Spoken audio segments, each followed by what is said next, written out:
지역 이슈를 속 시원히 풀어보는 헬로우 이슈 토크입니다. 신년을 맞아 우리 지역의 자치단체장들과 함께하는 시간 마련했습니다. 2023년 그 어느 지역보다 큰 변화가 예상되는 곳이 바로 계양구인데요. 계양 테크노밸리 개발과 더불어 교통환경 개선까지 굵직굵직한 현안들이 많습니다. 자, 오늘 윤환 계양구청장 모시고 한 해 주요 현안에 대해서 이야기해 보도록 하겠습니다. 안녕하십니까? 안녕하십니까? 네, 취임 이후 한 6개월이 좀 더 지났고 새해 인사를 드리게 됐습니다. 자, 네네. 1번 카메라 보고 구민분들께 인사 부탁드리겠습니다. 예, 존경하는 계양 구민 여러분, 그리고 LG 헬로비전 시청자 여러분, 안녕하십니까? 계양구청장 윤환입니다. 2023년 개묘년에 새해가 밝았습니다.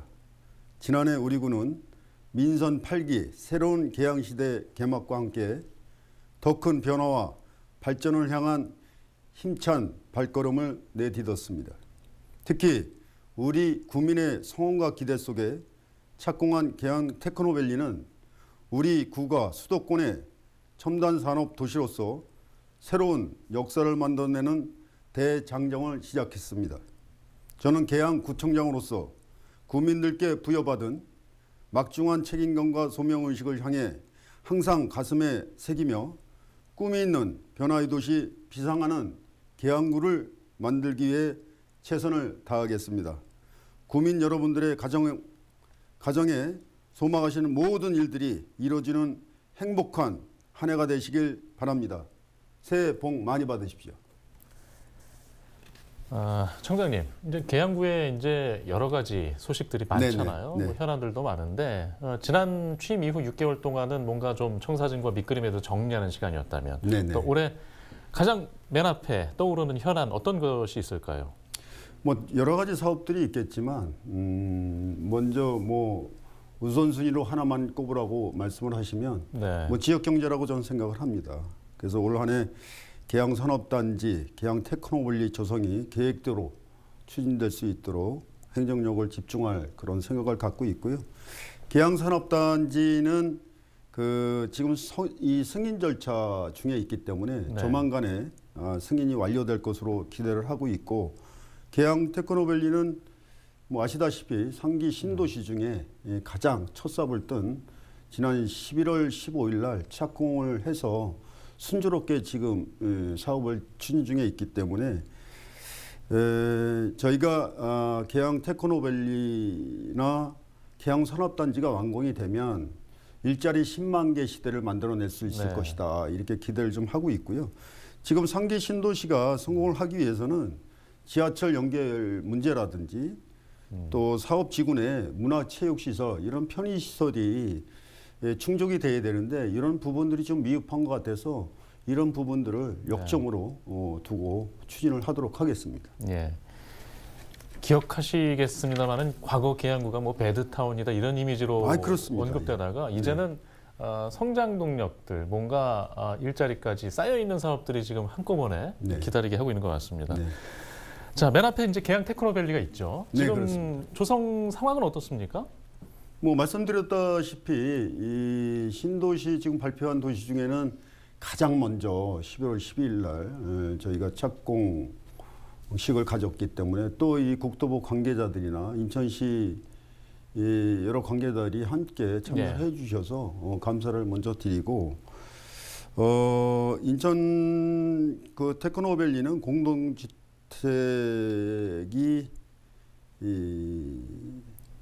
101만 평 중에 17,000호가 지금 들어와 있고요. 네. 그리고 이제 판교 테크노밸리 1.7배 그런 산업단지가 27만 평이 조성될 예정이기 때문에 이 부분에 대해서는 저희가 차질 없이 잘 완공을 시켜야 되겠다, 이런 말씀을 드리고, 이제 금년도에는 2309 본공사가 착공이 됨으로 인해서 청약도 진행될 예정으로 있기 때문에 2026년 완공을 목표로 하고 있기 때문에 저희가 차질 없이 잘 진행할 수 있도록 그렇게 준비하도록 하겠습니다. 예, 지금 3기 신도시 중에서는 계양 테크노밸리가 지금 가장 앞서 지금 진행하고 있는 모습이라서 지금 뭐 세간의 기대가 아주 많습니다. 많이 받고 있고요.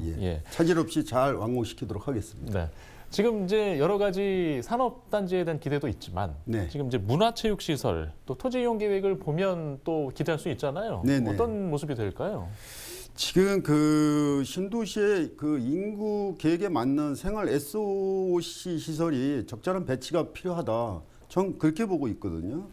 근데 지금 그 계획 도면에 나와 있는 사항들을 보면 그 여러 가지 문화체육 시설이 부족하다. 그리고 친수공원이라든지 뭐 이런 부분들이 부족하기 때문에 저희 국민들이 그 코로나 이후에 그 문화체육 활동에 대한 국민들의 욕구가 굉장히 그 증폭돼 있거든요. 그런 이런 부분들을 저희가 해소하기 위해서 그리고 신도시가 제대로 된 문화체육 시설을 활용하기 위해서는 이런 그런 편의 시설들을 좀 갖춰줘야 된다. 저는 이렇게 생각을 하고 있습니다. 그래서 이렇게 부족한 이런 부분들을 저희가 국토부나 LH에 요구를 해서 그런 것들이 입점될 수 있도록 최선을 다하겠고요. 그와 또 이 병행해서 청소년 수련관이라든가 여성문화복지센터 아니면 장애인들을 위한 그런 센터 이런 것들도 뭐 배치가 돼야 된다고 저는 생각을 합니다. 그래서 그런 부분들을 강력하게 요구해서 우리 국민들이 만족할 수 있는 그런 공간이 탄생될 수 있도록 최선을 다하겠습니다. 예.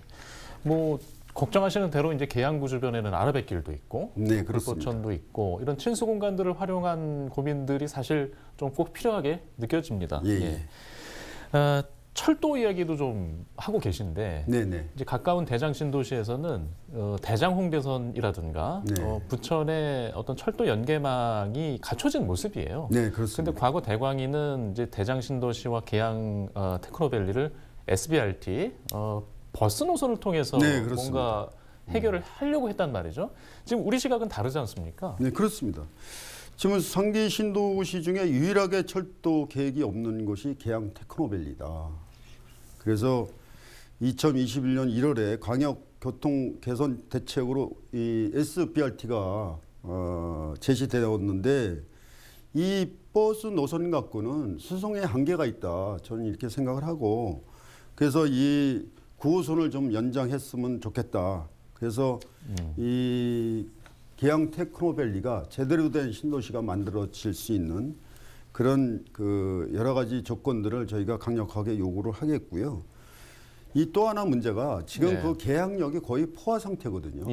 그래서 그 승강장을 그 8m에서 15m로 재작년에 완공을 했음에도 불구하고 그 안전의 문제라든지 뭐 여러 가지 문제들이 대두되고 있는데 그거를 그 9호선을 박천역으로 연결함으로 인해서 그런 부분들을 완전 해소할 수 있는 그런 대안이 있거든요.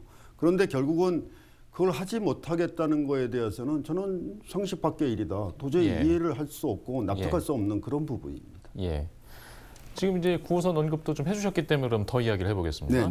지금 이제 박천역까지 이제 노선 연장한다는 게 이제 9호선 말씀하셨고, 지금 그 대장 홍대선까지 와 있는 그 2호선 연장선, 이게 뭐 계양구를 거쳐서 뭐 청라까지도 갈 수 있는 거, 이걸 이제 인천에서 계속 바라온 거 아니겠습니까? 네, 그렇습니다. 이 이야기를 좀 더 진전시켜야겠죠. 네, 그렇습니다.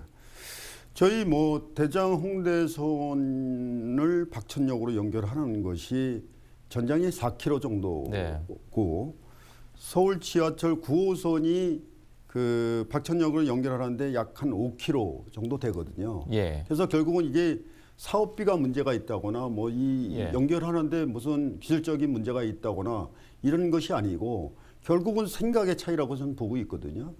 그래서 대장 홍대선이 한 4km만 연결해주고 9호선을 저희가 계양의 기지창까지 들어와 있거든요. 그래서 그 부분을 계양의 기지창까지 들어와 있는데 그 5km를 연결을 못해서 여러 가지 문제를 발생시킬 수 있는 그 요인에 대해서는 저는 뭐 납득할 수 없습니다. 그래서 하여튼 이 부분은 저희가 철저하게 그 국토부나 LH에 요구를 해서 꼭 이 지하철이 연결될 수 있는 그래서 인천의 그 지하철 시대를 만들어낼 수 있는 그런 역할을 꼭 하겠다 이렇게 말씀을 드리겠습니다. 물론 뭐 정치권의 도움이 반드시 필요하고, 네, 그렇습니다. 뭐 내년에 다가오는 총선에도 좀 이슈화가 더 계속돼야 하고, 네, 그렇습니다. 일단 두 개 노선을 지금 한꺼번에 얘기하고 있기 때문에 네. 가능성에 대해서도 좀 걱정들이 있어요. 네네. 가능성이 좀 많다고 보시는 거예요? 저는 큰 무리가 없다라고 보는 거죠. 네. 그 대장 홍대에서 말씀을 드렸듯이 이게 뭐 사업비가 많이 들어가서 무슨 네. 뭐 이 BC 값이 안 나온다든가 뭐 이런 문제가 있으면 할 수 없겠죠. 그러나 이 지금 이제 신도시가 만들어지고 그로 인해서 BC 값도 이제 뭐 거의 예. 그 문제가 없고 예. 그리고 뭐 사업비가 많이 들어간다든가 뭐 이런 문제가 완전히 다 저는 해소가 되는 부분이라고 좀 생각을 하고 있고요. 슈퍼 BRT 버스 노선이 만들어질 때 그 거의 그 사업비 거의 대부분이 그 땅값으로 소진되는 거거든요. 예. 그래서 그런 부분들이 우리가 지하철만 연결해 주면 그런 부분을 다 일수에 해소할 수 있는데 그걸 굳이 슈퍼 BRT 노선으로 하겠다는 거에 대해서는 저는 뭐 그 의문을 갖지 않을 수 없습니다. 예. 네. 지금 이제 계양구에 테크노밸리가 들어서서 뭔가 새로운 성장 동력이 되고 있지만 이제 네. 교통 기반망이 걸맞게 지금 따라오지 않는 그런 지금 이야기를 하고 있는 겁니다. 예. 자, 교통 이야기가 또 있어요. 지금 계양 강화고속도로 건설 지금 풍문화들목에 계양 방면 진출입로는 있는데 네. 강화 방면 진출입로가 없어서 좀 계양 주민들이 좀 민원이 있는 것 같습니다. 네, 이 그렇습니다. 이야기도 좀 해주시죠. 그 계양 강화 고속도로는 이제 국토부가 2기, 3기 신도시 주민 불편을 해소하고자 한국도로공사에서 이제 추진하는 사업으로 알고 있는데 그 당초에는 2021년 6월에 타당성 평가 안에는 풍무 IC가 양방향으로 진출입을 할 수 있게끔 그렇게 계획안이 나와 있었어요. 네. 그런데 2022년 1월에 전력 환경 경영 영향 평가에서는 이 부분이 그 강화에서 나오는 길은 있는데 네. 저희가 그 풍무 IC에서 들어가는 길은 없는 거예요. 그래서 저희가 그 확인을 해봤더니 결국 그 고천 IC에서 유턴을 해서 6km를 왕복해야 되는 이런 불편함을 그 노선을 만들어 놓은 거예요. 그래서 저희가 이 부분은 도저히 수용할 수 없다. 그래서 뭐 제안을 좀 했더니 문제를 제기를 했더니 그 고천 IC의 그 요금소에서 유턴할 수 있는 길을 만들어 놓겠다. 그래서 3km로 줄이겠다.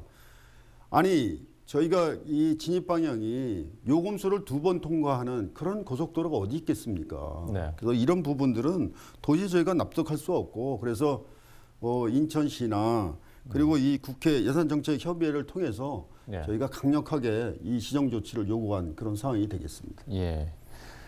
예, 지금 뭐 말씀하시는 거 보면 챙겨야 할 것들이 이제 한두 가지가 아닌데 좀 하나도 좀 놓쳐야 할 사안도 아닌 것 같습니다. 좀 이게 그 우리 계양구 문제뿐만이 아니라 그 김포라든지 부천, 부평 전체의 문제거든요. 그래서 이 부분들은 꼭 그 당초에 계획했던 일환으로 가주시는 게 맞다. 저는 그렇게 생각을 하고 있습니다. 예, 알겠습니다. 계양산 얘기도 좀 해보겠습니다. 네네. 계양산은 이제 과거에 뭐 골프장을 지을 것 같아서 주민들과 지역사회가 완강하게 반대를 해서 공원화 방향으로 우리가 이끌어내지 않았습니까? 네, 그렇습니다. 지금 이제 테마공원을 조성하겠다는 이야기가 나오고 있는데 또 주민들이나 환경단체가 이마저도 좀 걱정하고 있는 것 같아요. 좀 이 걱정에 대해서도 좀 청장님께서 얘기를 해주실 필요가 있는 것 같아요. 예, 우리 계양산은 뭐 다들 아시다시피 뭐 인천을 대표하는 명산이죠. 연간 500만 분 정도가 찾아오시는 그런 명산인데 제가 이제 그 테마공원으로 조성하겠다 이런 의지는 그동안 그 목장이라든지 뭐 개농장 이런 부분을 위해서 굉장히 그 환경 오염과 훼손이 돼 있거든요. 그래서 이런 부분들을 테마공원으로 만들어서 관광 사업으로 유치하겠다 이런 생각을 하고 있는 거고요. 그 자연을 훼손한다 이런 것은 저는 도저히 납득이 가지 않는 그런 부분이고 지금 인천에서 그 휴양림으로 조성하겠다라는 계획 아래 그 지금 영역을 하고 있는 단계거든요. 그래서 10만 평을 휴양림으로 조성을 하겠다 그리고 계양산 전체가 240만 평이거든요. 네. 근데 저희가 테마공으로 조성하는 것은 아주 극히 일부분인 지금 훼손된 부분을 한 4, 5만 평 정도를 네. 테마공으로 조성해서 우리가 이 인접 지역에 있는 인천공항의 외국인 손님들이나 또 우리 주변 도시들이 거기 와서 힐링을 할 수 있는 그런 공간을 예. 만들어내겠다. 그런 말씀을 드리는 겁니다. 예. 알겠습니다. 일단 계양산 환경에 대한 이야기 걱정 뭐 당연히 이해가 되고요. 지금 이제 경인 아라뱃길이 좀 인근에 있지 않습니까? 네, 그렇습니다. 그러니까 인천시는 이제 북부 종합개발 계획에 이제 서구 쪽에 가까운 그 경인 아라뱃길 수변 계획을 좀 청사진을 내놓은 바 있는데, 네, 그렇습니다. 계양구도 이제 경인 아라뱃길 수변에 대한 고민이 많았잖아요. 네, 청장님께서 선거 준비하시면서도 많은 말씀을 해주셨고 앞으로 좀 어떤 고민들을 하고 계십니까? 그동안 우리 계양 아라뱃길이 전장이 15km 중에 저희 계양구 면적이 8km가 들어가 있어요. 절반이 넘게 들어가 있는데 서구나 김포 쪽에서는 이제 여러 가지 다양한 경제 활동 사업들을 전개하고 있는데 저희 계양구만 유일하게 이 아라뱃길을 좀 그린벨트로 묶여져 있어서 굉장히 소외된 그런 지역으로 분류가 되고 있는데 저는 그런 것들이 좀 불만족스러워서 이제 앞으로는 우리가 아라뱃길을 개발하는 차원이 아니라 문화예술 관광 지역으로 만들어야 되겠다. 그래서 관광 산업으로 전환을 해야겠다. 그래서 주변에 많은 분들이 우리 계양을 찾아오는 시대를 만들어내겠다. 이런 취지하에 제가 문화예술 공연장을 좀 만들어내고 여러 가지 분수 호수라든지 뭐 빛을 활용한 그런 레이저 빔 을 활용한 뭐 불빛 축제라든지 뭐 이런 다양한 시설들을 좀 만들어서 관광 산업화하겠다. 그리고 이 잔디 야외 공연장이라든지 이런 걸 만들어내서 우리 젊은 청소년들이 우리 계양에 와서 축제도 하고 뭐 놀 수 있는 그런 유익한 공원을 만들어내겠다. 그런 생각에 지금 이 용역을 추진하고 있습니다. 예. 좀 같은 고민을 좀 보다 많은 분들이 하실 수 있게 좀 공론화가 더 됐으면 하는 바람이고요. 의견들도 많이 주실 것 같아요. 지역사회에서 주민분들도. 지금 이제 경제 이야기를 맨 앞에 가장 현안 우선순위 꼽으신 바 있잖아요. 지금 근데 코로나19가 위기에서 조금 저희가 벗어나는 과정에 있고, 근데 국내외 경기 침체가 언제 끝날지 모르겠어요. 네, 그렇습니다. 지역에서도 안 할 수는 없는데 이 경기 침체나 이제 경제 침체와 관련돼서 좀 어떤 고민들을 하고 계시고 또 기초지자체에서는 또 어떤 일들을 할 수 있을지 궁금합니다. 네네. 지금 많은 어려움이 있죠. 저희 계양국뿐만이 아니고 국가 전체 전 세계적으로 뭐 코로나 이런 사태를 겪으면서 굉장히 이제 경제가 침체가 되고 있고 뭐 이 금리가 올라가고 있고 또 환율이 높아져서 뭐 여러 가지 물가 인상 요인이 발생이 되고 그래서 저희 계양구도 좀 어려운 부분들이 있는데 이런 부분들을 슬기롭게 잘 헤쳐나가야 된다 이런 생각을 하고 있고요. 저희 계양구는 이제 서운산업단지가 지금 가동이 되고 있고 그래서 이 제2의 산업단지 계양 산업단지도 잘 완공을 하고 지금 말씀드린 계양 3기 신도시 계양 테크노밸리를 잘 만들어내서 저희가 일자리 10만 개 창출해내고 그래서 이런 경제 활동을 가동을 하게 되면 저희 계양구에서는 큰 문제가 없지 않을까 이런 생각을 하고 있고요. 특히 우리 청소년들을 위해서 청소년 일자리 센터라든지 청소년 창업 지원 센터 또 노인 일자리 센터, 여성 일자리 센터 이런 것들을 잘 활용해서 최소한 이런 위기 상황을 잘 극복해낼 수 있도록 최선을 다하겠습니다. 네, 알겠습니다. 일단 저희가 준비한 새 질문은 여기까지인데요. 또 구민분들께 좀 마지막 한 30초 정도 시간 남았는데 마무리 인사 좀 부탁드리겠습니다. 이제 제가 취임한 지 6개월이 지났습니다. 그동안에 준비 과정이었다 이렇게 생각을 하고 금년도에는 이제 준비와 사업의 추진에 그런 병행한 그런 2023년이 되지 않을까라는 생각을 해보고요. 여러분들이 지지와 성원 속에서 제가 취임을 했는데 기대와 실망시켜드리지 않는 기대에 저버리지 않는 그런 구청장이 될 수 있도록 최선을 다하고 우리 구민의 삶의 질의 향상을 위해서 최선을 다하겠습니다. 고맙습니다. 예, 오늘 말씀 고맙습니다. 네, 고맙습니다. 네, 이슈토크 여기서 마치겠습니다.